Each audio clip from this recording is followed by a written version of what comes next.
Bihari Vajpayee Gujarat comparison చూడండి. Nehru stamina ముందు వాజ్పేయి చిన్నబోయాడు.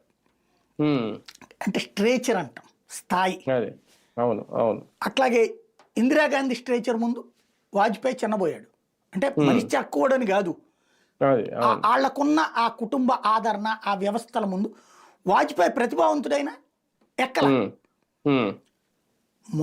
ఇతని పేరేంటి, విపి సింగులు వచ్చి, అంటే లాల్ బహదూర్ శాస్త్రి ముందు కూడా ఆయన ఆనలేదు.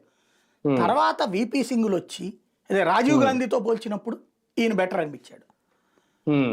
ఆలోచన ప్రారంభమైంది జనాలకి.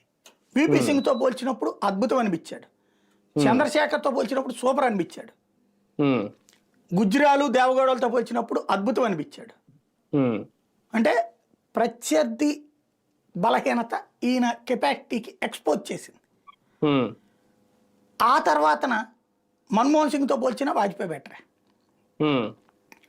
అదే నరేంద్ర మోడీ. వీళ్ళ ఈ పోటీ లేదు, ఈ గోల్ లేదు ఇందిరాగాంధీలోనూ నెహ్రూలు. నరేంద్ర మోడీ వచ్చినప్పటి నుంచి సోనియా గాంధీ నాయకత్వం, మన్మోహన్ నాయకత్వం, రాహుల్ గాంధీ నాయకత్వం. వాళ్ళతో చూసినప్పుడు నరేంద్ర మోడీ వ్యక్తిత్వం ముందు అసలు వీళ్ళు ఏ పనికి వస్తారు? నరేంద్ర మోడీ సబ్జెక్ట్ ముందు వీళ్ళు ఏం పనికి వస్తారు? నరేంద్ర మోడీ అనుభవం ముందు వీళ్ళు ఏం పనికి వస్తారు? అదే అంటున్నాను. అవును. అంటే ఇక్కడ వీళ్ళ బలహీనత, అంటే వీళ్ళ యొక్క అసమర్థత ఆయన బలాన్ని ఎక్స్పోజ్ చేస్తుంది. కాంగ్రెస్ చేసిన తప్పదే. ఒక శశి థరూర్ను